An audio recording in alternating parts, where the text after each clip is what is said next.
You say, all right, let me get him in. Let's go. Impeccable timing. Terrible timing. You know, last week Chip actually ended the show early to get on, but then he had technical issues.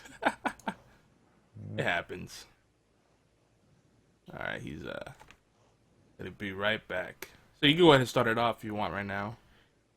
We'll jump in. I gotta fix the cameras. Ah, gotcha.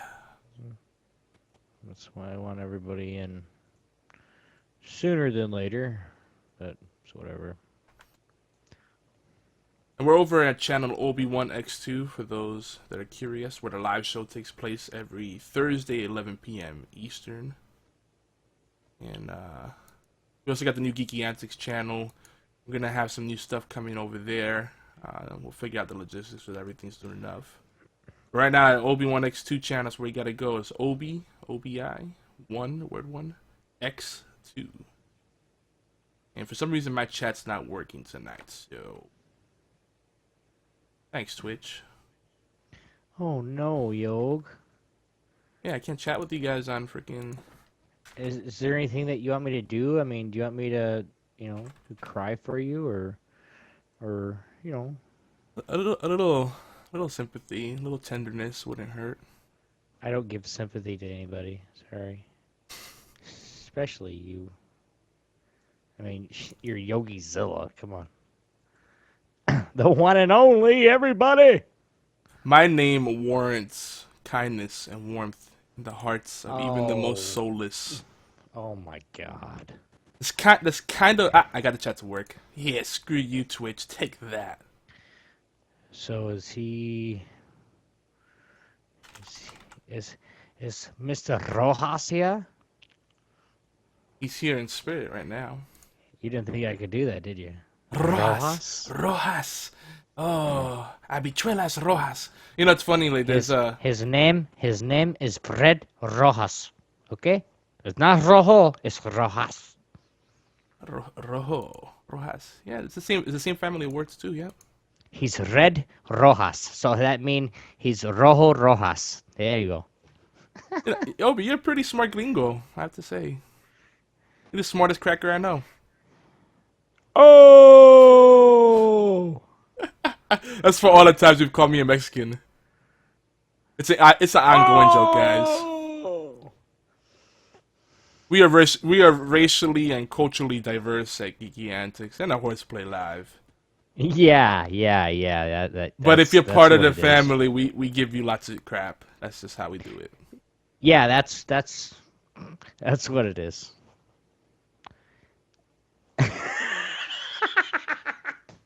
That's all I'm gonna do. I'm gonna give you the little rock.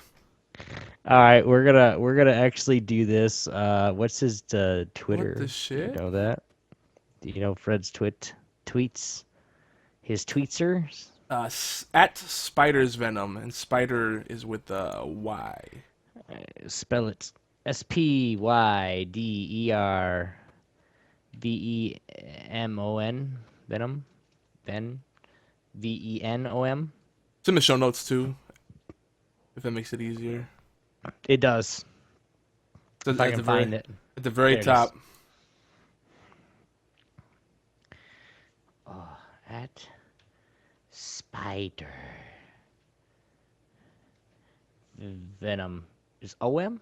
Yeah. I think. Yeah. I graduated past 6th grade. I think.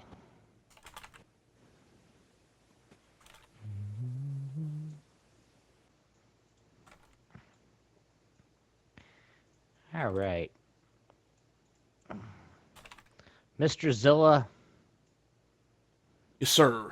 You ready to knock this out of the park? I am ready. I was born ready. You Dude, you ready for the fade? You're always born ready, dude. Yeah, dude. Ready for what fade? So when you do the thing, you remember before you talk. I'll try, but I'm. Well, I'm just saying. Just remember this concept. This is the thing. If you just lower the local volume, it'll make it lower for your thing, right? If you lower the Right. remote volume, make it lower from my side. So if both our recordings come out, you're gonna have to kind of tweak both of them at the same time. That's the problem. I only have one mouse. I know. So what I do is I just kind of go back and forth and then fade them evenly.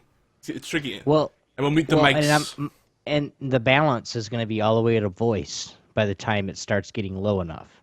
And as it gets low enough at the 1 minute 15-second mark, mm-hmm. it's already down to like one tick. So then you can barely hear it already anyways, and I'm already talking. Well, how about I give you? Or we could use a different intro. I have an intro that has a fade built in. I'll make it much easier. Just throw an idea out there. How long is the intro? Oh, it's like a minute tops. A minute? Well, you gotta give me like a countdown because that's when I actually want to start talking. When I like talk at like the 5 minute countdown, 5 second. After it's welcome, blah blah blah blah blah. I can't say the intro right now because then it would ruin it for those that are actually listening on your channel. Rojas. He's ready for us. Oh, we've been ready for him for like 6 hours already. Oh, hey, Mr. Rojas. 6 hours. What's going on? We're gonna do it. We're gonna get this going right now. Hold on. Let's see. Do you want me to turn on my camera here? Oh, we can only handle 2 right now. Oh, okay. That's fine. I don't need to turn on my camera. Right well, Trust I me, got you in, and then I got Mr. Well, for the next Spider Venom. For the next one, we'll get the camera in because we're gonna try to have some call-ins on this show too. Sweet. Yeah, we'll keep pretty All open. Right. So the remote volume is your guys's, right? What you hear? Right. So I want that on there. And I'm not going to have them at 100% because I'm not like that. I don't want to blow you guys out of the water. All right. You guys ready to start this thing? I think I'm finally ready. I'm ready. I got everything going. Everything looks good. Mr. Rojas, are you ready? I'm ready to go. Yes, yes, yes. We gotta give Fred the quick first time guest spiel. So we'll chat through the Don't fuck up. Google. Okay. We'll That's chat, a fair one. we're gonna chat through the Google Doc because otherwise, if you chat on Skype, it messes up the Twitch overlay, and then the video gets all crazy. I understand. Stupid. I will get to that right now. But we're gonna have a very raw kind of show today. We're just gonna bounce around and add a lot more. But we're gonna talk about some retro games and some Hearthstone because we've been on a Hearthstone kick. That's cool with me. Yeah, and the only other thing is, I know you guys go late. I may have to cut out, a little later. But see, we formatted the show with you in mind. We were already trying to trim down our news, but we're gonna have no news tonight. So we jump right in. All right, cool. No news. We're gonna be more interactive. All right, Obi, you're gonna put the music on, and I'll mute my mic, and then all right. Here we go. Here's trying, fellas. I apologize if it's wrong. I'm so sorry. All right. Moving into the intro screen. I'm going to be starting, and I'll give you a countdown. 5, 4, 3, 2.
And welcome back, everybody. This is HorsePLAY, and we are here. Welcome, geeks and gamers, to HorsePLAY Live. Today is May 21st. You thought I was going to mess that up, didn't you, Yogi? 2014, and that is confirmed. Episode 21, keeping it simple.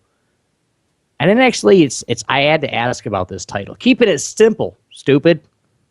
We're not calling anybody stupid. I think he's calling me stupid, but I haven't confirmed that yet. But as well, joined with us today, by me, as always, every week, my co-host and partner in crime, Yogi Zilla. What's going on, big man? What's up? Dude, on the stream right now, I look like I'm a ghost. Because it's like white light, like beaming down on my dome. And again, that's why when I drew the cartoon version of you, you look like a Simpsons character. You're officially our Casper. You're our favorite cracker. Wow. Joined with us today from the Gaming History 101 and the B Team podcast, Mr. Fred Rojas. How you doing, Mr. Rojas? I'm doing good. Thanks for having me on, guys. Thanks for stopping by. Absolutely. Yogi was talking to me, and a lot of what I've been listening to the show since its beginning, but near and dear to my heart. Any of the topics that are going to be brought up today, it looks like. Definitely, and I can't wait. Now we do want to. We're just going to get right into this, guys. We are going to get right into the big horse. Just a big horse playing around. We're getting into what we do the best. You guys can tweet us throughout the show. I totally spaced out. You guys can tweet us throughout the show on Twitter, right here, Obi1X2, at YogiZilla, and right here, Mr. Rojas, at Spider Venom. That's with a D. Spider's Venom, yeah. With a Y, not an I. It's Spider Venom. And you guys can hit us up on Twitter. And don't forget, voicemails, guys. We need voicemails. 206-415-4987. One more time, 206-415-4987. Now, if you guys are new to HorsePLAY, we are live every Thursday at 11 p.m. And I'm going to say it this way, the right way, EDT, because it's daylight savings time, of course, on Twitch channels, Obi1X2 and YogiZilla every week. We're here no matter what. We do want some live chats. And Yogi, you think it's safe to say that we have those live chats every week, live here, as in sometimes destructive? We've been having some pretty wild parties in the chat. That's all I'm gonna say. If you guys haven't been tuning in, and this is the first time joining us live or whatever, just to get ready when you come for the live show. Expect all sorts of stuff, including talk about animals in inappropriate ways. We neither support or encourage this in any way, but it's funny. I'm just gonna keep my mouth shut. I'm just saying. I don't want species erotica. Seriously? Exactly. Yeah, dude. Oh, no. Earlier this week, okay, as I'm looking, because you guys, Yogi knows. Well, Spider, I go around every week and look at different streams and streamers and kind of get a couple that really, that really entertain me and kind of give them a shout out on a show. Mm-hmm. Well, I'm going up to here, and all of a sudden, my wife's best friend is sitting right next to me. And she goes, "What are you doing? Looking at dog porn?" What? Where did dog porn come in out of this? And I'm looking at a stream of somebody playing FIFA, 2014. Oh, I can totally see how she'd make that mistake. What are you looking at? Dog porn? I'm like, wait, hold on. I thought that was dog shit. Oh. No, I like FIFA That's games. A punch in the face, I like dude. FIFA games. I'm just kidding. I had to be a hipster for a second. Hey, Willis. Mr. Stan Faryna is here in chat. McMuffin132. What's going on, guys? But we do want to make sure that you guys do know HorsePLAY coming soon to our new Geeky Antics channel. Well, I totally screwed that up. Anyway, HorsePLAY replays. If you guys do miss the live show, it's okay. We have replays all over the place, and especially on allgames.com. We want to thank those guys right straight up just for doing what they do for us. You guys can check out that replay on Thursdays right before. Okay, you guys got to help me get this straight. It's Thursdays at 5 p.m. Okay, and that's currently opening for B Team Podcast. Yes. At 7 p.m. Correct? Well, 9 We're p.m. at 9. All right, 9. All right. We were supposed to be in the 7 p.m. slot, but the founder of All Games is coming back, and he's taking the prime time slot at 7 p.m. right before the B Team. Oh, of course. But then... So we'll be opening up for him and the B Team. So that's cool. We'll be the warm-up act for both of you guys. Exactly. Yeah. So then, this is the good thing about it. So then, really, they're all warming up for us because now then we're live again Thursday night at 11 p.m. Dude, it comes around full circle. It's a full circle, you guys. Check that out, starting at 5 o'clock on Thursdays. 5 o'clock on Thursdays. I don't know the exact name. Yes, Yogi's mind has been blown. I never thought about it like that, dude. I don't know exactly what the name of the show is going to be called, but like I said, start at 5 o'clock on Thursdays. You guys listen to HorsePLAY, this HorsePLAY right here, and then you guys can check out the new show that's going to happen, and then B Team Podcast, and then you can jump on to one of our live channels and listen to HorsePLAY again, the following show, live, and be a part of it. So we do love to do stuff just for everything, and we love the interaction. We love the people in our chats and wanting to talk. Currently, we are also hanging out allgames.com chat. You guys can go and just go into Google and hit allgames.com and hit chat. It'll bring you right to it. It's really that easy. And you guys just go ahead and chat with us, and we'll hit you up. Let us know. Let the gang know that HorsePLAY sent you. And, of course, they're going to, if you're nice, they're nice. If you're mean, you don't want to see them mean. Sorry.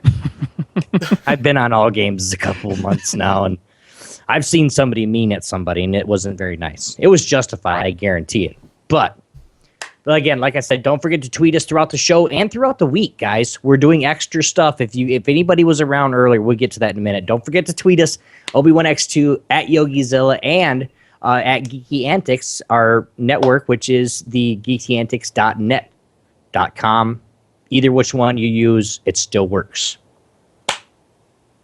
Last but not least, don't forget to check out, again, the geekyantics.net. That is our HQ. That is our official hub for everything and anything that goes on with comments, sharing, parties, anything that we want to do. If we're going to do playthroughs, we want to invite those players and those followers that follow HorsePLAY, myself, Obi1X2, and Yogi Zilla. So we want to make sure that we can do those. And, of course, again, if you guys want to leave us a voicemail, any interesting topics that we're going to be planning out, we're going to be making sure that you guys actually get to read those topics to where you guys can call in a voicemail, 206-415-4987, to leave us a voicemail so that we can answer that question on the topic that we're talking on right on HorsePLAY Live. So I can't wait for that. Yogi, got anything going right now? I done lost my spot, so I'll just let you keep going. Oh yeah, I wanted to add that if you're shy and you don't like your voice, I'm gonna let everyone in on something. I don't think anyone likes the way their voice sounds when they listen to themselves. It's something you get used to. I do. I mean, like, I listen to other people. I like the way my voice sounds. It sounds sexy. Well, Fred, you're Fred. I mean, you and Sean have some of the most epic voices. After maybe what's his name? The voice of Lee Everett, Dave Fennoy. Dave Fennoy. You know what? I gotta also give it up to Chris on the B Team. He won the All Games sexiest voice, or the person most likely, or you want most to tell your life story. So he's got a good one too. But yeah, I don't know. I've always liked my own voice. I don't know. I love listening to myself talk. I don't care. There you go. So my addendum to that, it's gonna be that there are, for the general populace, people do not like the way the voice sounds unless you're very confident. You're a confident guy, not in a bad way, Fred. No, I'm fearless to the end. Now, Obi, he's a pompous asshole, but we love him. Some of those are the best. You know you want some, little guy. You want a popsicle? Yes, please. So yeah, if you don't like the sound of your voice, you can leave the voicemail at 206-415-4987 or email us at mail@geekyantics.net. That's professional now. Check that out. Mail@geekyantics.net. We're not using the Gmail. We still have the Gmail. You can use either one. They actually both go to the same place. I'm not supposed to tell anybody that. It's a secret. What? Oh, and I'm really excited about the latest blog post. We got a bunch of stuff coming up this weekend on the site, but the latest post is one that I originally started. It was a series I started on professional gaming and gaming clan leadership and the drama and personality conflicts that arise thereof. And that series, I started it back in like 2006, and one of the original articles is still getting comments and hits every day. It's crazy. This is like apparently like one of the biggest things on gamers' minds. I get emails. People are like, "I'm having trouble with my clan. Can you help me with this?" And I'm like, "Wow, okay, cool." So we're gonna bring that over to Geeky Antics, so everyone else can join the conversation. And I think it's gonna be something we're gonna talk about on HorsePLAY as well, because obviously everyone has this on their mind. It's like, you know, they don't know how to run a gaming clan. They think it's just, you know, most people just think it's just throw on a tag, recruit some people, and play games, and that's a big part of it. But if you want to be competitive or you want to, you know, be sustainable, there's a lot of work involved to it. And the thing is, where do you draw the line? Because if it becomes too much work, you're not having fun with the games you're playing. So what's the point then? So check that stuff out. It's good stuff. And Obi, what are you doing, Obi? I'm making the chat a little bit more lively. What are you doing, Yogi? You warm me up the crowd. Oh, I should have known. My voice. Stan Faryna does have a very sexy voice as well, and he's got that mellow, like he's got kind of like this hippie, you know, stoner kind of thing going on. When you listen to him talk, it's great. You know, it would have been epic if we got Stan here with Fred, and we could have a voice off. I got the stereotypical New Yorker, Puerto Rican accent, so I'm not very special. But down south, I'm special because you don't hear a lot of people talk like me. So there you Talk go. like me. That's They right. all talk like you, Yogi. You know what I'm saying? Y'all down there won't have a dip in y'all mouth and throw it all in your mouth and then be pissed off because she left you and then took your dog with you too, and then on top of that popped all the tires in your truck. What the hell? You'd be surprised how many people in Kansas, where I'm from, talk like that. Well, Kansas Surprising number. Kansas is kind of like one of those weird states where it's kind of like on the cusp, right? Oh no, Toto, we're not in Kansas anymore. Yeah. You got some people. You got some people that identify with Confederacy and some people that identify with the Union, yes. right? And they're Well, still we kind of. can't stop getting out of the news. We can't stop. We are always in the news for stupid things because basically, if it goes back to the foolish days of yore that no one in this country is proud of, Kansas probably passed a law about it. How far? I'm terrible with geography. How far are you guys from the Mason-Dixon line? What? The Mason-Dixon line, the one that runs through like Oklahoma and like the north side of Texas and all that.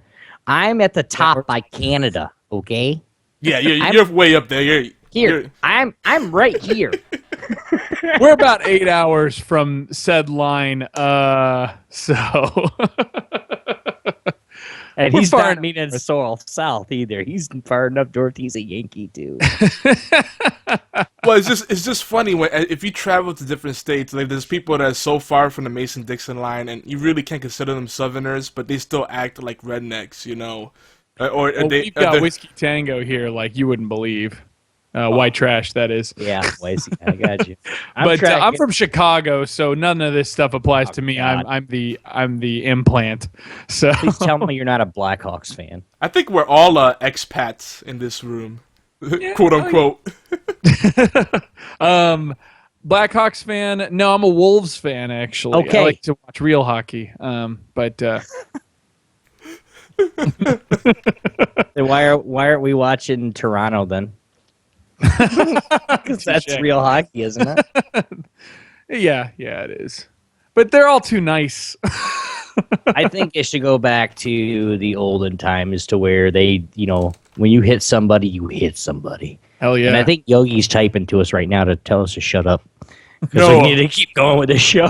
No, I'm just. NHL 94, baby. That's real hockey right there. Oh man, that's Sega Genesis. yeah, dude. That was when you could still. Most of that game was just starting fights, and then like injuring the team's best players, so you had more of a chance. Oh, and the power plays. Yes. The power plays and the blood on the ice. It was a fantastic game. Oh, I don't God. even think you really got down to much hockey, but it was a fantastic game. Could we call that a retro game? Just Absolutely. Kinda. Absolutely. It fits. because Believe like it or not, I remember playing, and I'm sorry, Fred. I remember playing Sega Genesis, okay, and then I had a stack of the discs. They're about that big, and I had a stack of them, and then the first one always on top was Madden. Yes. Okay, and then you had those little guys that run around, and you think they're doing spin moves and jukes, and there's just computer going. Yep. And then it started getting better, and PlayStation come out, and I'm like, screw you, Sega. Yeah, definitely. I still got my Atari. Well, there you go. EA definitely got its stride with Genesis, though. If you remember, they had the old cartridges with the yellow tabs and stuff. Yep. That was the trademark. So that's definitely where they got their start. And a little fun fact, actually, the Madden team was supposed to be making their own football game for Sega after Sega's internal team screwed up and ended up making basically a better game than Madden 94 with Joe Montana football. They were pissed. That's why Joe Montana football is secretly Madden 95.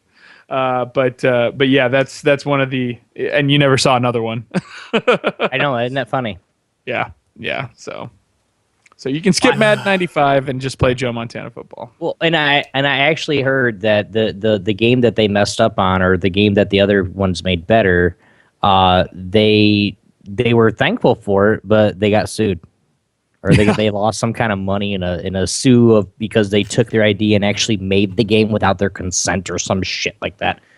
Well, yeah, and there was some weird stuff with Montana as well. Like he kept claiming he didn't approve that stuff. Kind of like, it was kind of odd. It was kind of like when Courtney Love claimed that she didn't give permission for Kurt Cobain to be in Guitar Hero, and then like Activision didn't even respond with a message. They just posted a picture of her signed contract.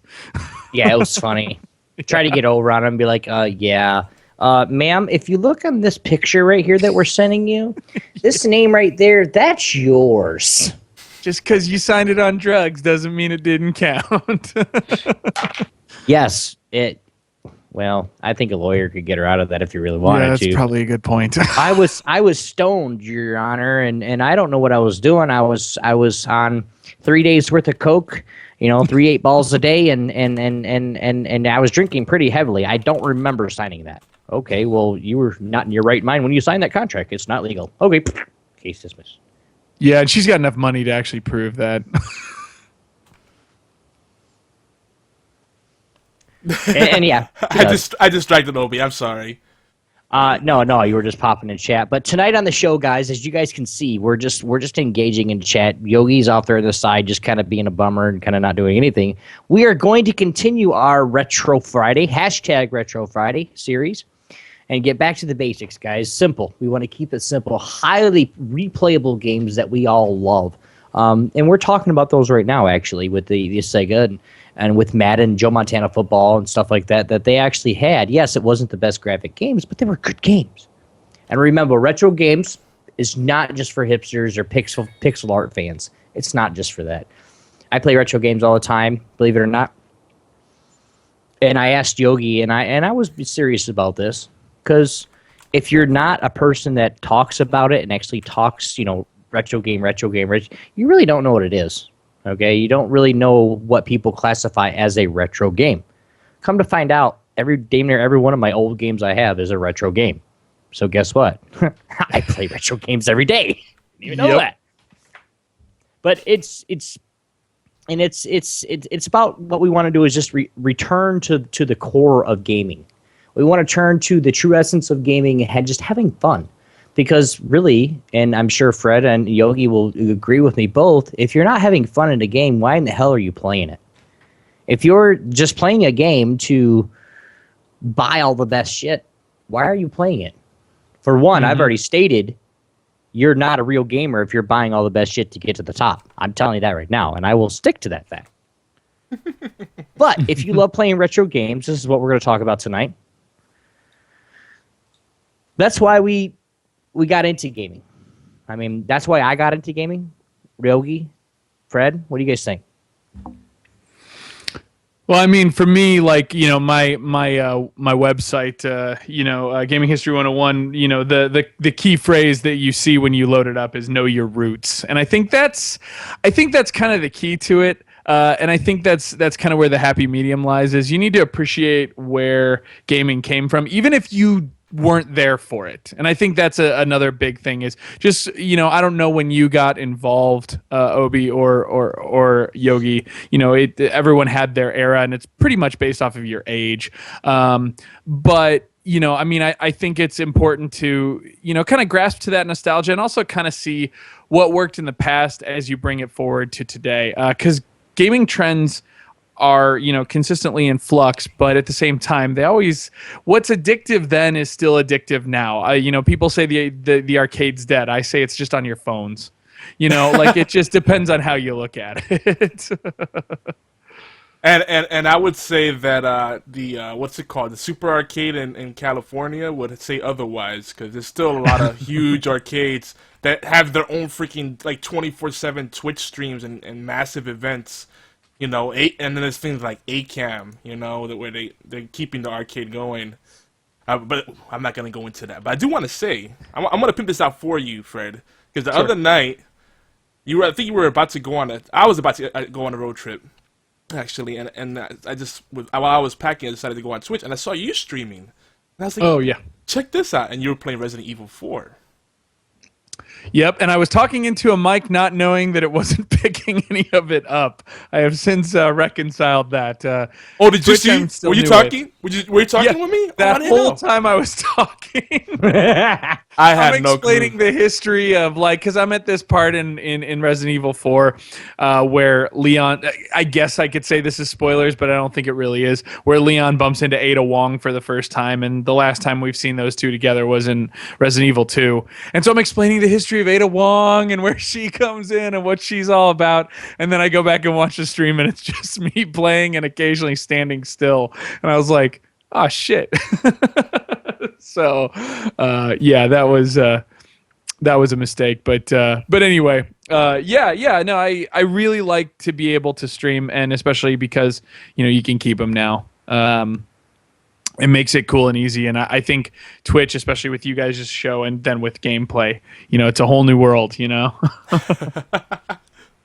Well, see, the fun thing about streaming the retro games is that you're part of a niche, and we've been kind of redefining with our Retro Friday series, hashtag Retro Friday. We've been kind of redefining what it means to play a retro game. Now, it's not just the classics, but there's also a certain kind of style and spirit to a retro game. Like the simplicity of it. You know, it might be accessible, but then it's really highly addictive. You know, I think it's a much bigger pool. Obviously, Resident Evil 4 would be considered retro because it's pretty old by now. But they keep remaking it, so it's like it's always a new release.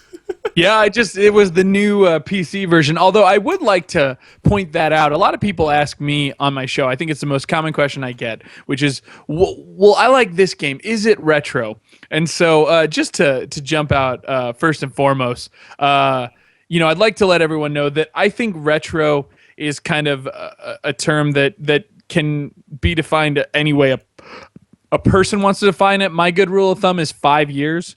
So basically anything 2009 or earlier is considered retro, but we are also in between generations, and typically they don't last as long as our last one did. So that's why you get this interesting world where, you know, some games like Metal Gear Solid 4 would be considered retro, but like Peace Walker is not, you know, right. But again, you could make an argument either way. So don't be hesitant to call it retro. Basically, if it's not, you know, nowadays, I think retro is anything that's like a week old,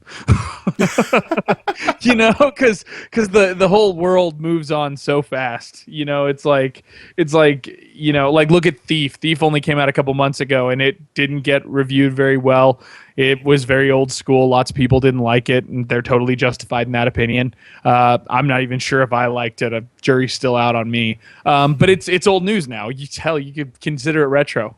like if somebody really wanted to, you could see the argument for it. So So again, I think people shouldn't get too bogged down in the concept of retro. The real definition for me is something like Resident Evil 4. I'm playing through it right now. Last time I played through it was on the PS2 in 2006. And so when you go back to it and you start going, oh yeah, I remember this part, or oh, I forgot that there's a hedge maze with dogs that have tentacles that jump out at you.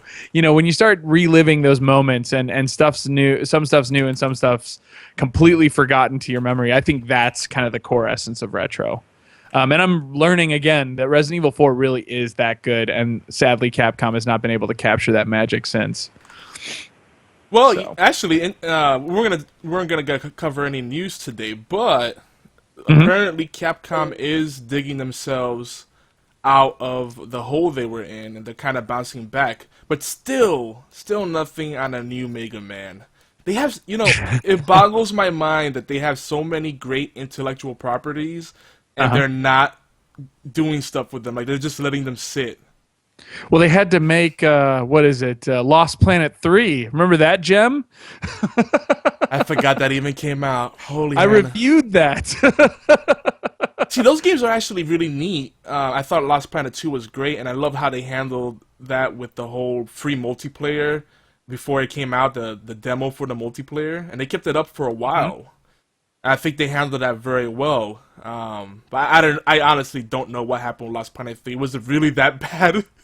3 was actually pretty good. It was kind of derivative, but what they did smart about it, I actually had a lot of fun with that game, and it's surprisingly long. I want to say it was 15, 20 hours, but it had no multiplayer component, and I think that's gutsy these days, and I'd like to see more people do it, but the reality is that going into a game these days without any sort of multiplayer component is seemingly disastrous. I also think that that game had that series right now, their biggest problem is that it has no identity. I mean, Lost Planet 2 is basically intended to be all co-op, so it's pretty much a solely multiplayer game. So to come back and make an only single-player game was a little weird. The other thing was it was mostly callbacks to the first game, which was great for people like me who played the first game, but I don't think a lot of people did, and I don't think they want to go back to it. So as a near-launch 360 game, I think it was a tough sell across the board. But if you guys see it on the cheap, especially on PC, might be worth it. I had a good time with it, and if you like garbage scale monsters with big glowy, weakness points, you're good, man. It was. I think it was better than Dead Space 3. I'll say that, and I kind of liked Dead Space 3. Ooh, really? That's a bold statement, because contrary to most people, like a lot of people feel that Dead Space lost its way because the co-op made it less scary. And they said it doesn't have the same kind of survival horror feel. I disagree. It's still scary, even with the co-op partner. And Dead Space 3 did something that I love, which was introducing the crafting system, which that amplifies, that multiplies the replay value a shit ton, man. I love that part of it. Yeah. You can make all kinds of crazy guns with it. Like, you could put a force gun and then a long range gun together in one gun. And then when you get rushed and you're no longer in effective range, you're long range, you could just use the force gun to push everybody back. I mean, it's brilliant. Yeah, no, there were some really cool concepts in Dead Space 3. I think the biggest problem that suffered from was they didn't quite know how to implement it. They didn't pace it well enough. And again, I know this I'm reminded of this when I play something like Resident Evil 4, where they just did the right amount of releasing new stuff to you as you go, because there's a gold collection system and you purchase items and upgrade your weapons and stuff like that. And they did it in just the right way. And I don't know how they quite calculated that balance because they haven't been able to do it since. But having said that, Dead Space 3 got bogged down in a little bit of, I think they almost intended you to grind to make the combinations you really wanted to make, which I was fine with. But didn't you feel that game was a little long in the tooth? I think that was its downfall. It just kept going. And then the ending kind of did. But the DLC epilogue that was way overpriced totally made up for it. I just think it should have been integrated into the main game. I that's my one gripe. I feel like that should have been part of the original purchase. And anything else they add as a DLC should have been like a backstory, a side story, something like that. Because they purposely left you on a cliffhanger moment, and then you're like, really? And it just when it really built up, it's like, all right, game over. What? Yeah, you know, and again, as you say this, I start thinking about the fun I had with the original Dead Space, and even Dead Space 2 to a certain extent, although they were both horror games that were different in their own regards. And I think that kind of gets back to the main theme, which is why go retro, or why are you interested in retro? I know a lot of people who say they only want new experiences and they don't want to replay a game twice. And for me, I find that very difficult, because for me, you start remembering the core key games that were influential in your life. And in many regards, at least for myself, I hang on to them unless I decide to get rid of the whole system, but I haven't had to do that yet in life. And for me, I love to revisit those things. You know, like I play something like BioShock Infinite, and it reminds me that I want to go back and replay BioShock. And we are, for Gaming History 101, our game club for August is BioShock. And I'll be replaying that. And I have it on Windows now, so I can stream it on Twitch. So I'll be playing through the whole thing on Twitch. And yeah. So I mean, to me, you know, I totally get it if you don't want to, but for a person like myself, when I play through something like Resident Evil 4, there's some solace in it that for the most part, I go back and play and I'm like, God, this is just as good as I remember. And so you know you're going to get a good experience, where these days it really is a crapshoot, and it doesn't always net as well as you'd like, and it invests a lot of time. I think the average game is getting to about 20 hours these days. That's a lot of time. Yep. You know, even action games are 20 hours. That's a freaking huge gap of time to dedicate. That's more time than I really want to spend on a quick game. I'm sorry.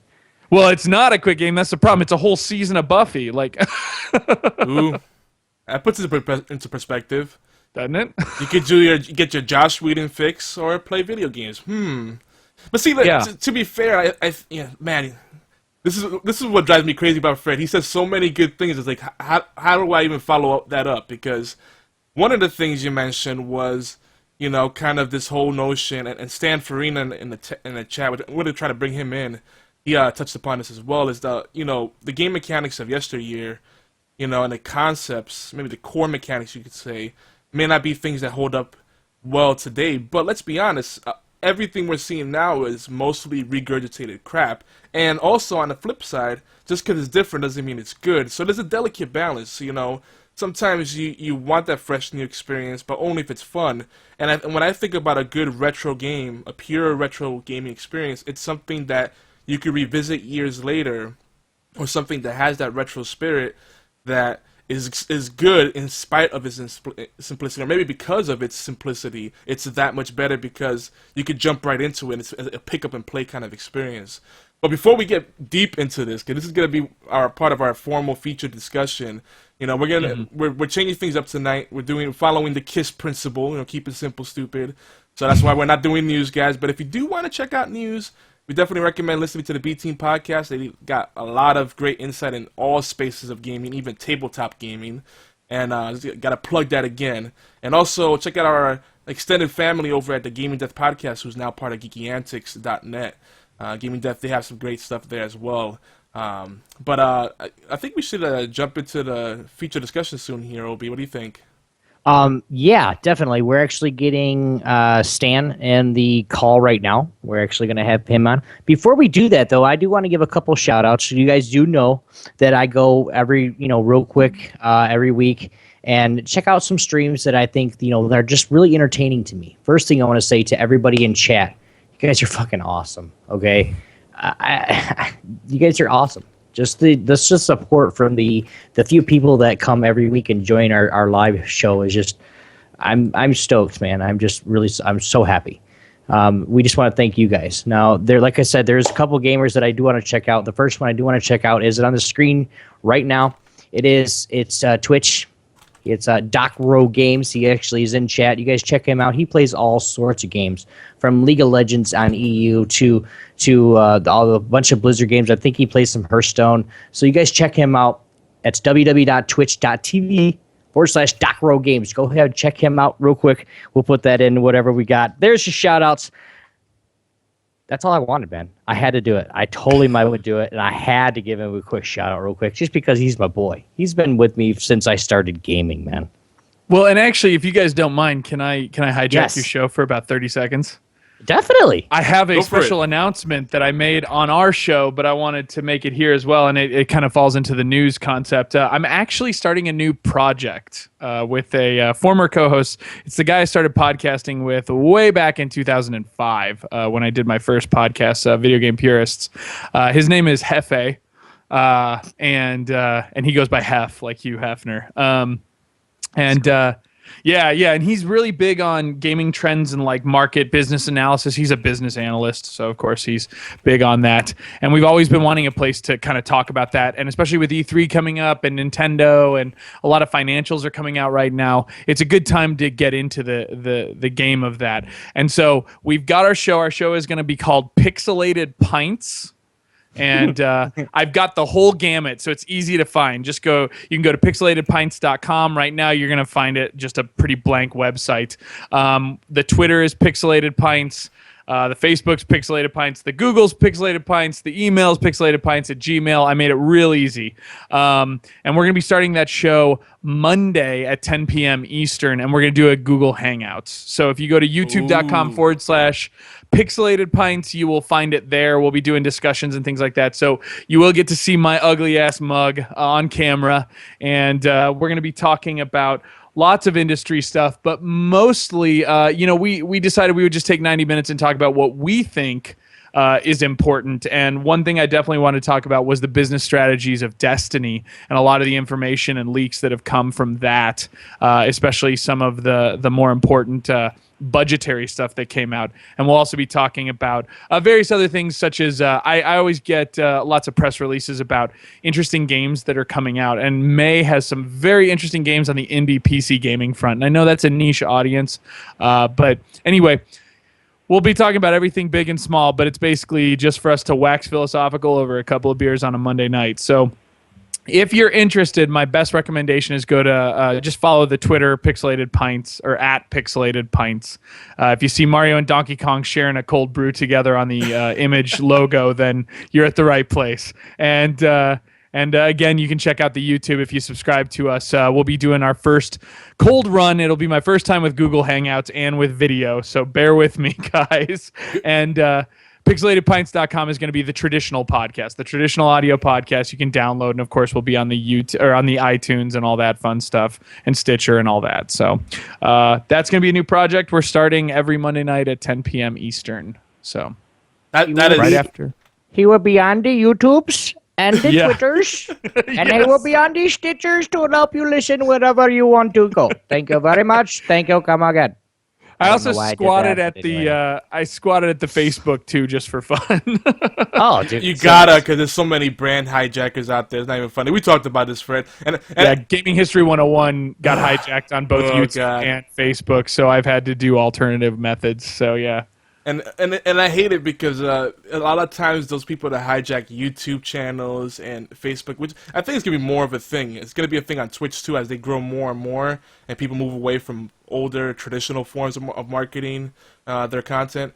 You know, it's gonna be like the old domain squatters. That's gonna be the bigger trend. People are gonna start hijacking those things and selling them. Anyway, I digress. But And that's what we did with this. Like, people are like, "Oh, Pixelated Pints is pretty good." They're like, "But what about Pixels and Pints?" And I'm like, "You think we didn't think of that?" There were 38 names we had to go through and make sure the .com was clear, the Facebook, the YouTube, the Twitter, all that stuff. And it turns out that Pints and Pixels is actually a game dev studio. They haven't released anything yet, but I'm curious to see what they are gonna crank out. So, but yeah, Dude. so we're gonna be getting that started. So, Dude, you got me so stoked because that's a perfect fit for what we've been doing over here at Geeky Antics and I on know. HorsePLAY Live. And we were talking about that. The new show we're going to do is going to be a little more on the serious side. I'm still debating. The one thing I'm unsure of now, we finally came up with a name. We're going to probably go with bit by bit gaming instead of Game Mechanics 101. 'Cause I did find a few game mechanics shows that are mostly dead on iTunes. There was like a couple of them.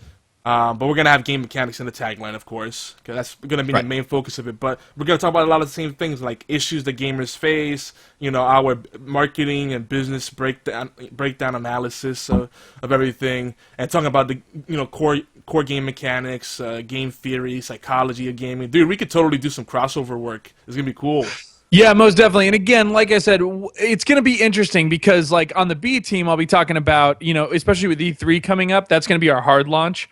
We are literally going to launch hard, like, with an established site and everything, and start the really hardcore promoting the Monday of E3, right after the big pressers of Microsoft. And the big thing with that is, while I'll be on the B team talking about all the games I want to play, we're going to be on the flip side of this talking about, like, what does that mean, or what do the reveals mean to the industry, and what are the future is going to have to do. And again, it's not all business. We're definitely gamers, and we're going to talk about this as gamers. But at the same time, I've always had a fascination with, like, people always think they know how, for example, to fix Nintendo. And a lot of people don't even think about the position they're in right now. It's not so simple as, my buddy was like, oh, I can fix Nintendo.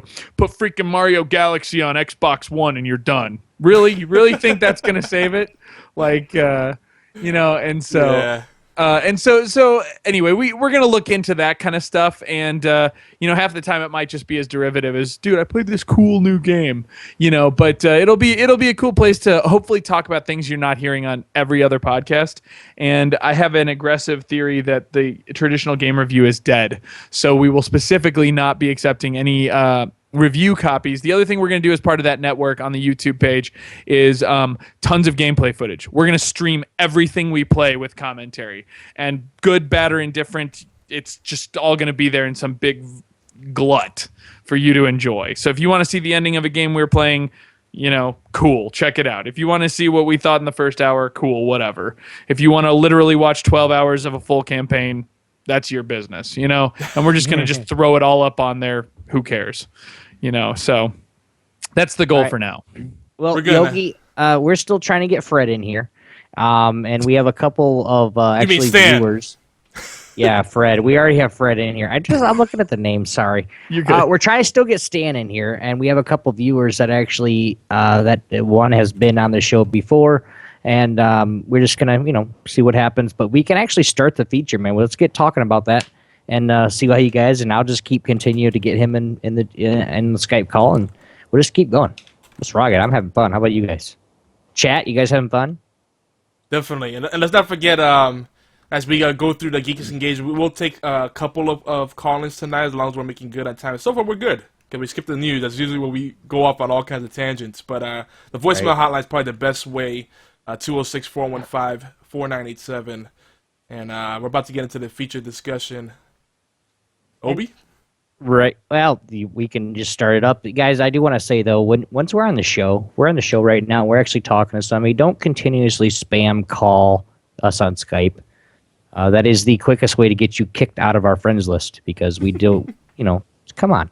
Be nice. If I don't answer you, it's for a reason, okay? Trust me. So, Mr. Stan. Hey, can you hear me? Stan the man. You gotta. We can hear you.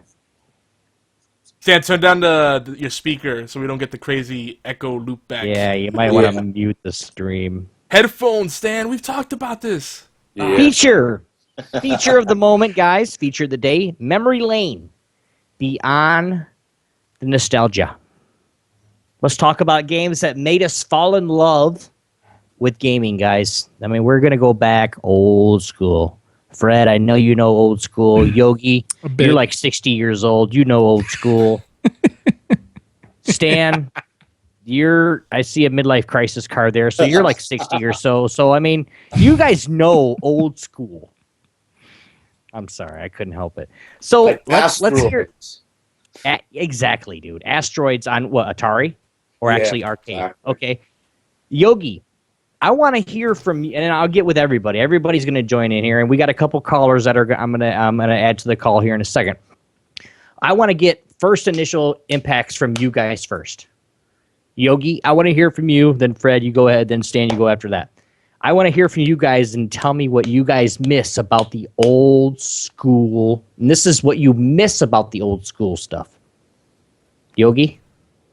I just first I'm gonna preface what I'm about to say with I think if you're paying off the shelf rates, like a full retail priced game, like $65 or whatever it comes out to in your local economy, I want that long experience or high replay value to feel like I got the most out of my money.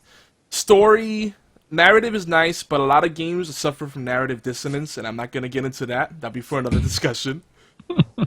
But on the flip side, there's something to be said about simple games that are pick up and play.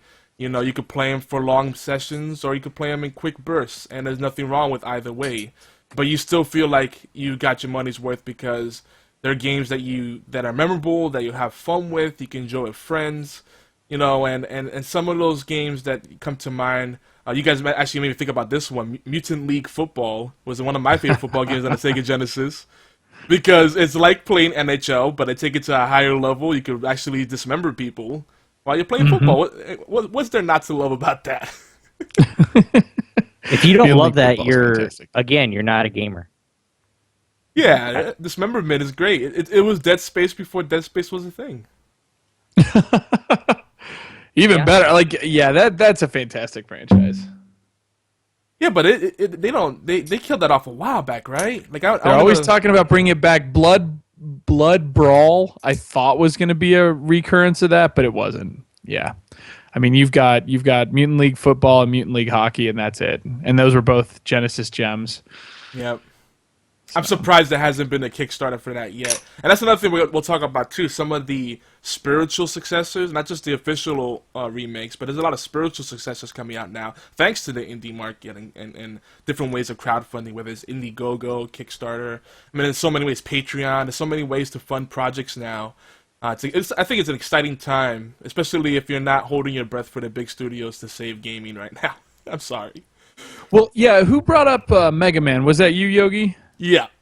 Okay, yeah, that's a perfect example. Mega Man is coming, and I think we're seeing Capcom wait for Mighty Number 9, which is Keiji Inafune, who created Mega Man.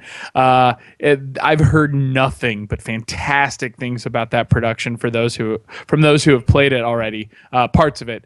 And you watch if that's a fantastic success. Which the Kickstarter already was, but here's hoping that the mainstream will jump onto it. If that is a success, you watch Capcom bring back Mega Man. It'll happen in a heartbeat. Yep.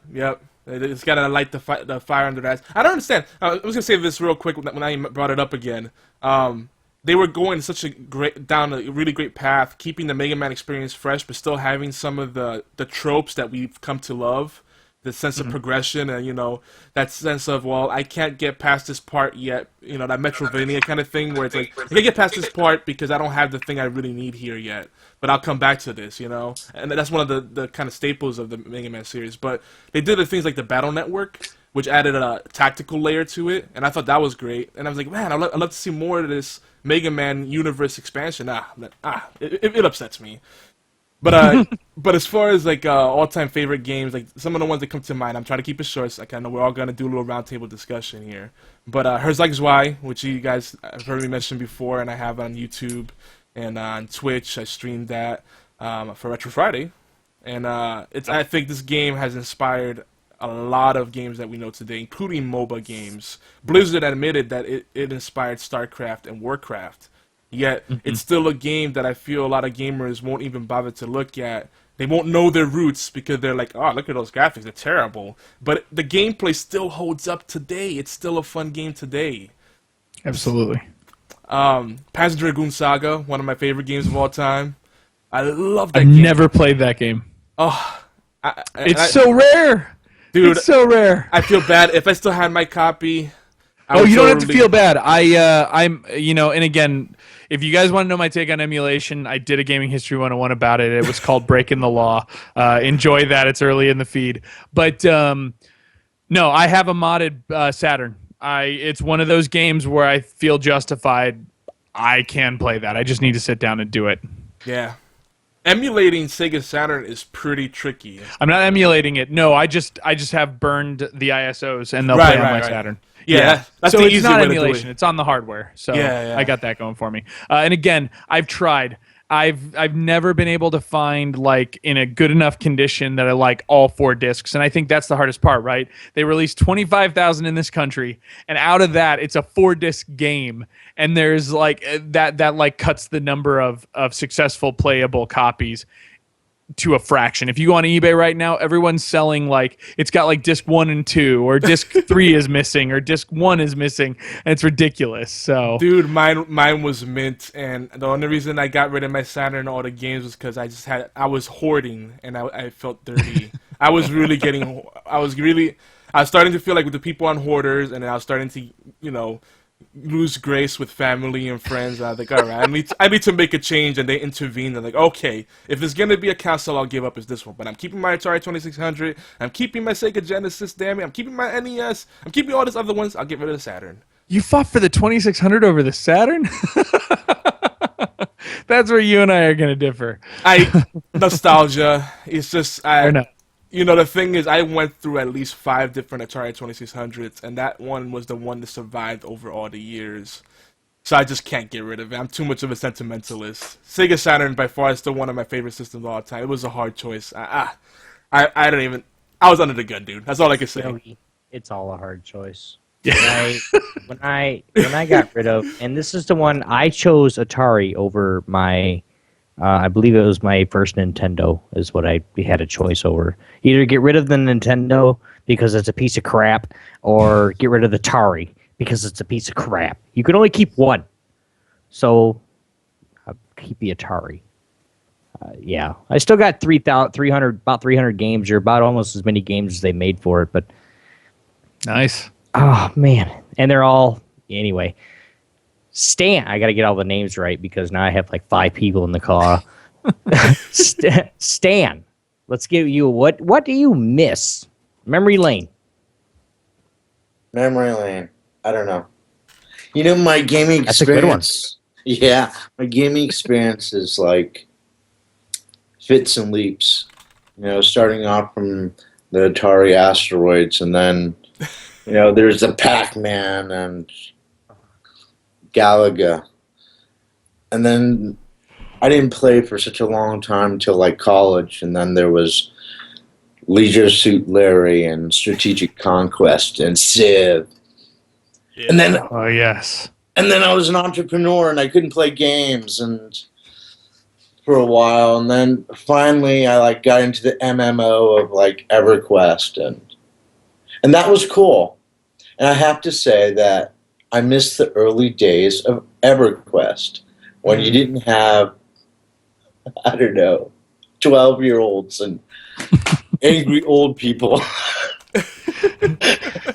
Early EverQuest was hardcore, man. Like you are like, out of the games you named there, those are lifestyle games. Yeah. Like, Civilization is not a game; it is a lifestyle, and same with EverQuest. OG EverQuest is a fantastic game, and actually, we don't have to go into it right here, but I will let you know there is a live server in a community, Easy Mode Unlocked, that currently runs an OG EverQuest server still.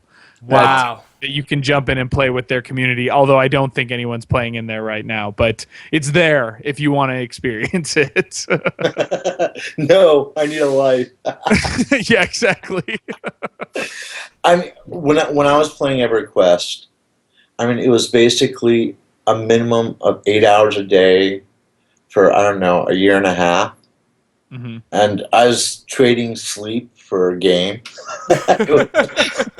That was insane. And go ahead, there, Stan. No, that's it. And I traded lots of sleep for a game, and it's called, you guys might know, it's called World of Warcraft. Never heard of it. Yeah. I'm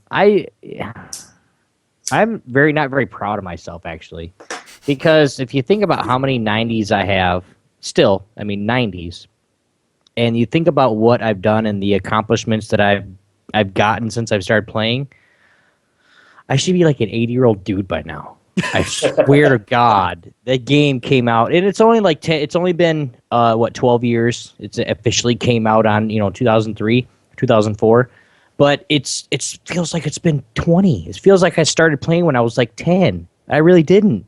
It was just Anyway, we do have one more caller in. JC, that's what I'm going to call you, Jeffrey there. What are you thinking, man?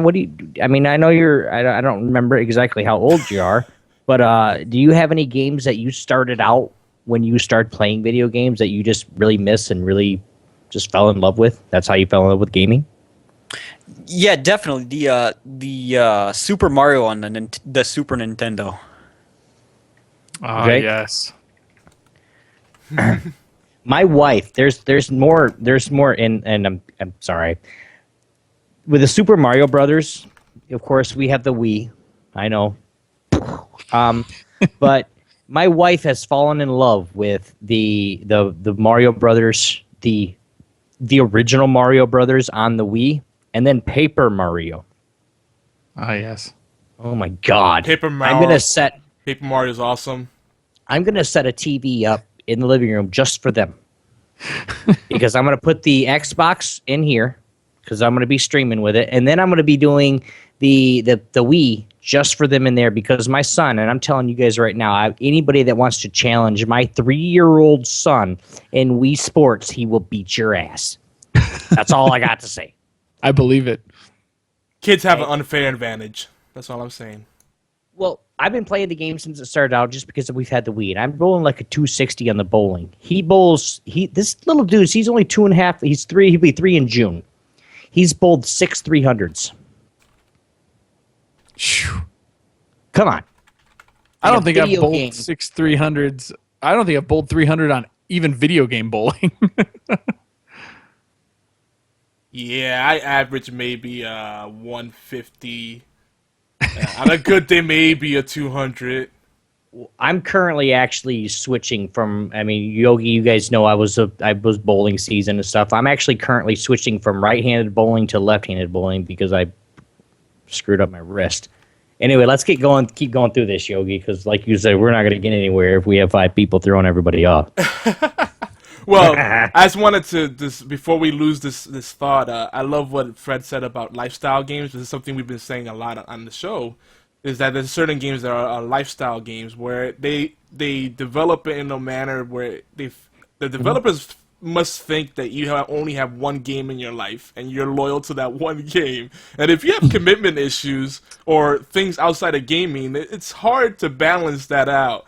And that's one thing I will say. A retro game is usually not a lifestyle game, though it could be addicting. So you have to have some kind of discipline. But it's not like you have to play it for long periods to get the full sense of satisfaction. I think we shouldn't add to the record. I also want to say that JC, I think this is Catharodin, isn't it? Because he's the one that likes to put the weird pictures on Skype. And he's messing with my psyche right now. Yes, it is. Because now here's a guy that works down the corner on the store in the corner says, "Thank you very much. Have a Slurpee. Get the hell out of my store." Dude, it's like something straight out of a Bollywood film. It's terrible. And they all have the silly dancing. If you really are Indian, I did not mean anything by that. I just thought about that, dude. That probably offended the shit out of him. I'm sorry. I didn't mean nothing like that, dude. Wait, No, Oh, it's yeah. good. No, it's not Carthan. Okay. it's not Cathar. Wait a minute. Is this the guy that trolled us last time? Yes, it is. Oh, bad. The only reason I knew is because it was that guy that was holding that cup of coffee. No penis. This is our troll from last time. No penis jokes. Yeah, we're not going penis jokes today. All right. Well, let's get it back on track. I know Fred has limited time, and I want to at least complete this discussion. Oh, no, But, I'm good. I'm here. Cool, bro. Cool. Sleep Please is for the dead. Sleeps for the weak. That's right. I'm just playing with changing your Skype picture. Check that out. Yeah, there we go. Nice. That's gonna be. Is that your official image for? That is Pints pixelated Pints. Yeah, that's our photo for that now. It's not our official logo. I have to design that still, but Yeah. but we'll have fun with this for the time being. Anyway, We are very familiar with placeholders in our work, so I know. The only thing this that is has what some Mario and Donkey Kong do when you turn the cabinet off. the backstory. That's great. Not on my game. They didn't. They were sitting there going, "Your turn, Mario." It was the 80s. Yeah. Oh my goodness! I'm so stoned. I love that this guy's got all the voices. That's awesome, Obi. Thanks, man. That's the one, the spicy meatball. No, you gotta talk like this. Oh my God, where's the princess? Oh, If I'm good at everything but the plumbing. here we go. you don't want me to do the high pitched voice because I already come in a little bit on the high end, so I can do it, but it might scare you. He sounds like this in real life. Wow, that's high. You like that? I can do more for you if you want. Oh Jesus, we're calling the It'll workers be fun. from the house. That makes me feel very dirty. So anyway, moving on. So we talked about a little bit about how old mechanics can still hold up well years later, and I don't think we need to beat that dead horse. I think there's the kind of thing we kind of could draw from what we've all talked about is that the games of yesteryear can still hold up well today, and you can recycle old mechanics, but ultimately it just has to be fun. Like, and a lot of times gamers say they want something new, and then they get it, and they're like, "This sucks." So it's like, sometimes I don't think we know what we want. You know, I personally love the innovation, and I love when people take risks, but it has to be fun. It's not going to be just good for the sake of, you know, because it's different. You know, I'm not that much of a hipster. I'm not gonna say this is awesome because it's different, but then it's like not fun. You know, Damn, hippie! Well, and Shush. I think to a certain extent there's a responsibility that needs to be understood with retro gaming, which is that my experience is not your experience and vice versa. And so I've actually got an article coming out tomorrow, hopefully, if I can finish editing it. It's pretty lengthy on gaming. I know how that history is. That's what she Yeah. said. I don't know if it wasn't me this time. But and it's called wax nostalgic responsibly, and it's this concept that the concept of waxing nostalgic. But the article talks about the fact that just because you loved a game does not mean that it's justified in being the greatest game of all time. However, you can totally defend it and like it in your own right. But a perfect example of this that I've consistently used is my wife. You know, one day just to test something, I booted up the original Legend of Zelda. She never had, she's a gamer, so to speak. She likes playing along. She had a Super Nintendo, but she never had a Nintendo. She had never played a Zelda game. And I just said, go ahead and play. Just see what you do.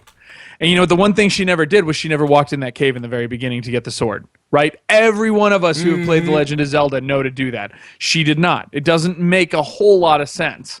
And she didn't think it was even a cave. And so, so in the meantime, she couldn't get anywhere. She was absolutely pissed. And so it's hard for her to know, to have that experience and then read that Game Informer considered it the best game of all time, right? And neither is right or wrong. It just means that, you know, you have to understand that Legend of Zelda is not really a fun game to play if you didn't play it growing up. And to a certain extent, the same can be said for a lot of games. My personal favorite game is the original Resident Evil. There are a lot of caveats going into that game. A ton of them. Oh, yeah. And yeah, exactly. And so you can't just expect someone. Recently I've been playing through the original Metal Gear Solid. Who's going to argue that that's not a fantastic game? But you know what? That part where Meryl gets, do I even need to say spoilers on retro games? Like really old games? Yeah, I think it's assumed. You know? Yeah, mild spoiler here. There's a scene where Meryl gets tagged by Sniper Wolf when you're crossing into the Sniper Wolf area, and you have to go back for a sniper rifle. And it was just that right combination, and games had this. It's right before Disc 2, where you have to backtrack for the sniper rifle. And there's a lot of wolves in that area. There's a lot of mines. There's a lot of backtracking. And you just got to be very slow and meticulous, like that whole game requires you to be. But if you played the game before and you know that that next part is just that sniper battle, and then you're pretty much 2/3 of the way through the game, you know, you're just really like, I just need to get through this. And I found it very frustrating. And so, you know, people need to realize that this can be the greatest game of all time, and you can think it's the greatest game of all time, but you can't get mad at other people for not agreeing with you. And there are some games that don't need to be gone back to. A perfect example of that, in my opinion, is the original Deus Ex. For those that played it when it came out, it's fantastic. If you replay it, they've done a lot of texture packs, they've done a lot of modifications, especially if you can do keyboard and mouse. Fantastic game.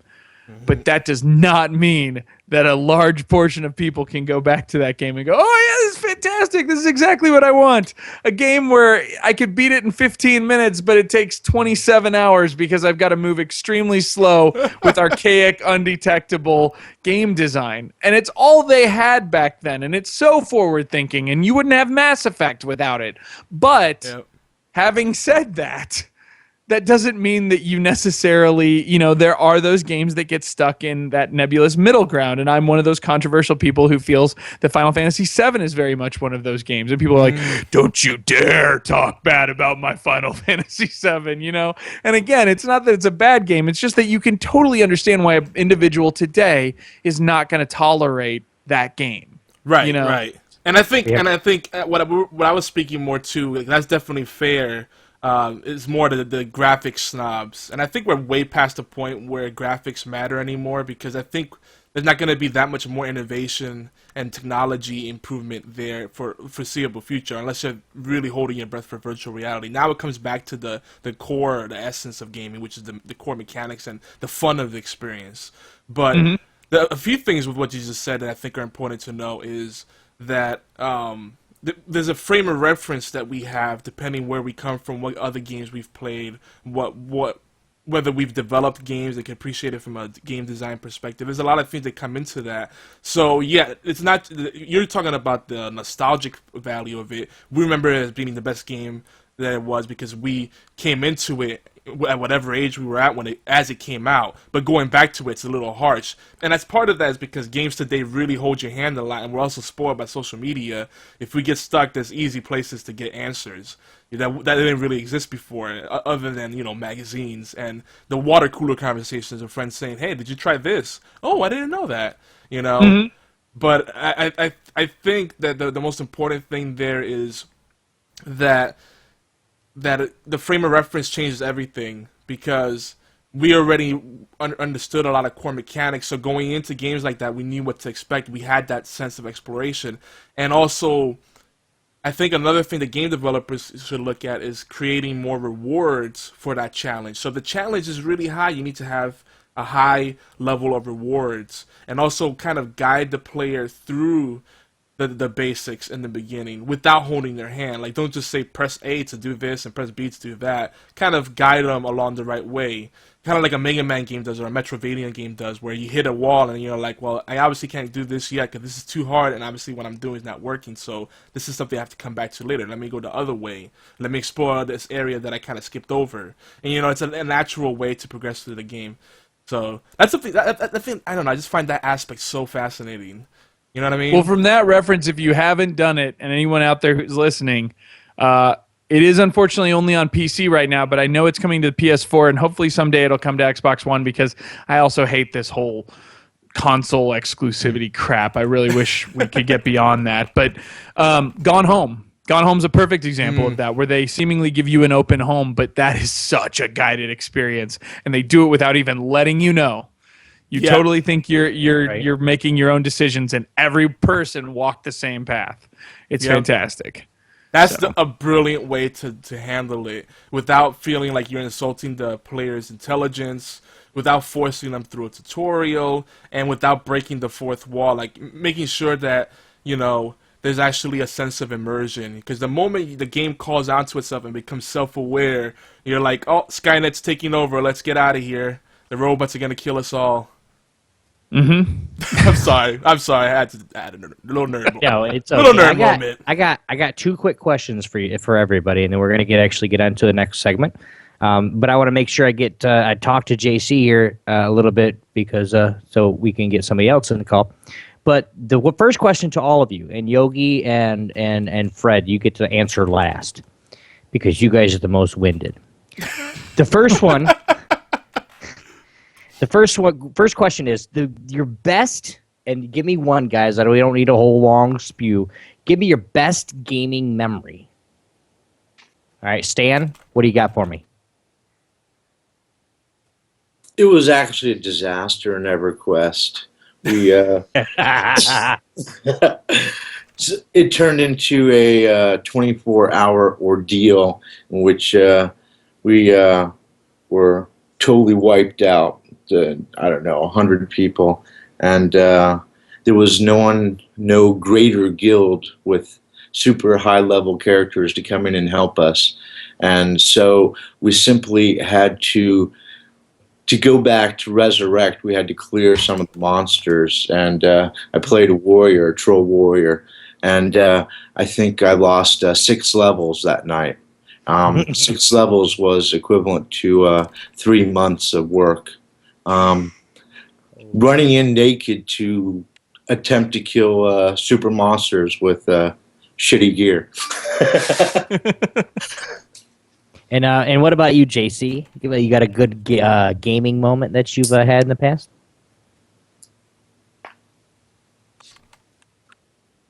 All right, Fred. How about you? What's your best gaming memory?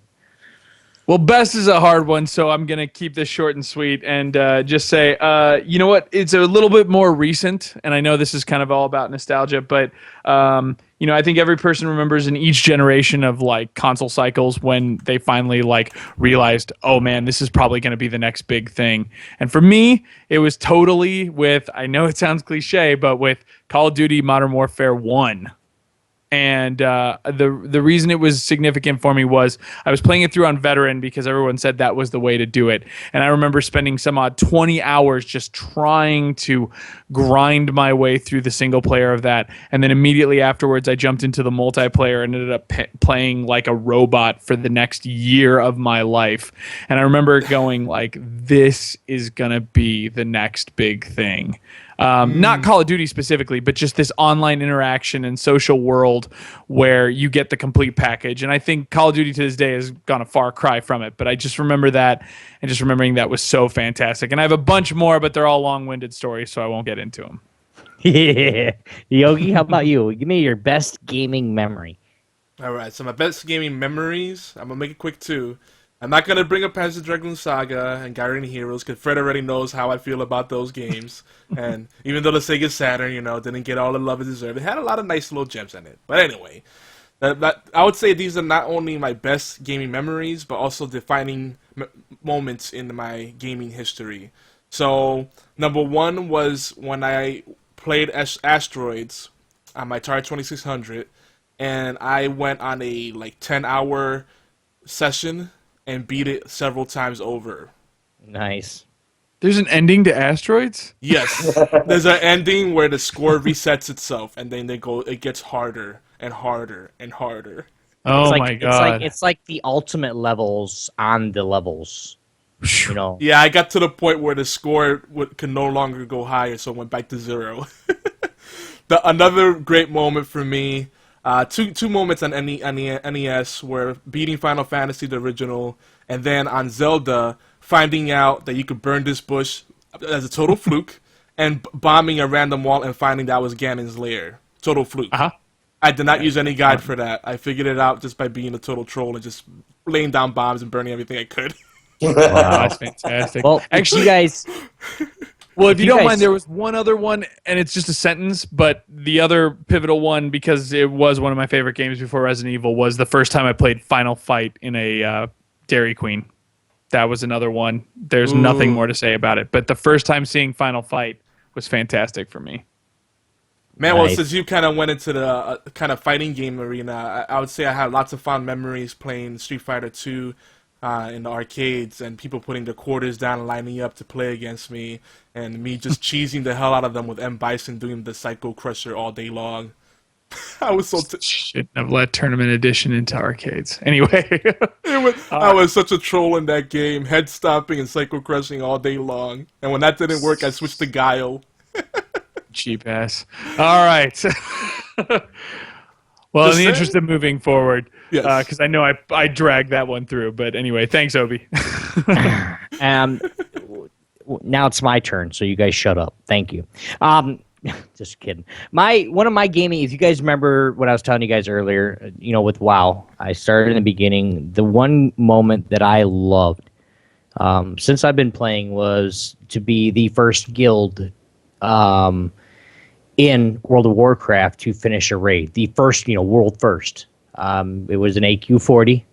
We were the world first to finish that raid, which is just If anybody was in that guild, I love you just for being in that guild. If you helped us attempt that, that was awesome. That we had so much fun.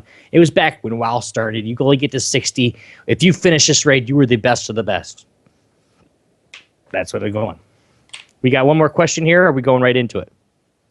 No, that's it. I think we covered all the basics. The next thing we're going to ask was what got you started in gaming, like hardcore, and I think we kind of hinted upon that. Yeah, we did. You know, kind of talking about the first games we kind of went into and the games that really made us fall in love with games. But yeah, let's move on. But I will say, as far as the recent experience though, I did really enjoy the Mass Effect series, and I have fond memories with that. I know that's my cliche answer. Well, we're getting on to the next segment. JC, thank you very much for stopping by for this horseplay. We really appreciate you calling in and being a part of the discussion. As much as you did talk, but appreciate it. The next segment, guys. You ready for it, Yo? Yep, go for it. Brace yourself, Fred. Quickie. What do we got for a quickie here, Yogi? So this is part 2 of solving the strategy puzzle. Last week in episode 20, we had Chip Sella from the B Team podcast and Agents of S.H.I.E.L.D. cast talk about Marvel Puzzle Quest. So this, we were supposed to do a little Hearthstone talk to keep the whole Hearthstone spirit going.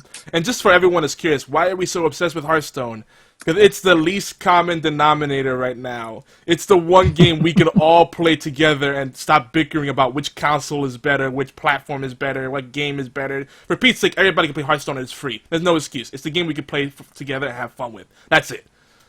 And it's fun. It's also an awesome game, so that helps. But, just to recap some of the stuff we discussed, we were kind of talking about what are some of the easiest classes to start with. And we said that Warlock and Priest are usually easy ones to go with.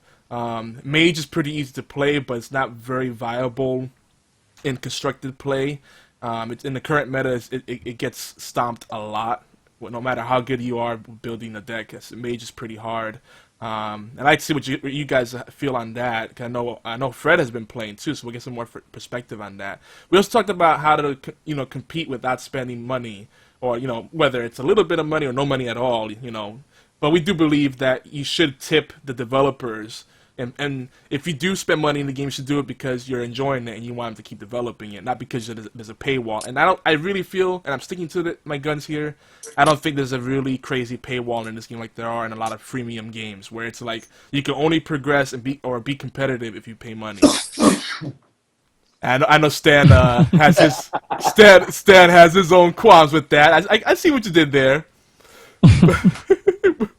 But this is the ongoing debate, and at geeking.net, you can see how Stan feels about it and how I feel about it. We keep going back and forth on the darn thing. But Obi, real quick, what are some of the classes you recommend? What do you find are the easiest ones, or the ones you have the highest success rate with? Okay, well, first of all, when you told me to look at this and actually kind of think about which ones are going to be good for starters, I actually asked the resident pro, which is of course Missy, because if you guys know Missy, my wife plays lots of Hearthstone. She's playing every time we come outside. We go outside just to have even a cigarette together. She's on Hearthstone. I mean, playing it over rank. I mean, she got to like a rank 8 before the season ended, or before the reset, dude. I mean, she's freaking hauling ass. But I would suggest to those that actually just want to start playing, a hunter is really good for that immediate damage. It'll get you some cards down, get you some minions on the board really fast, and it can do some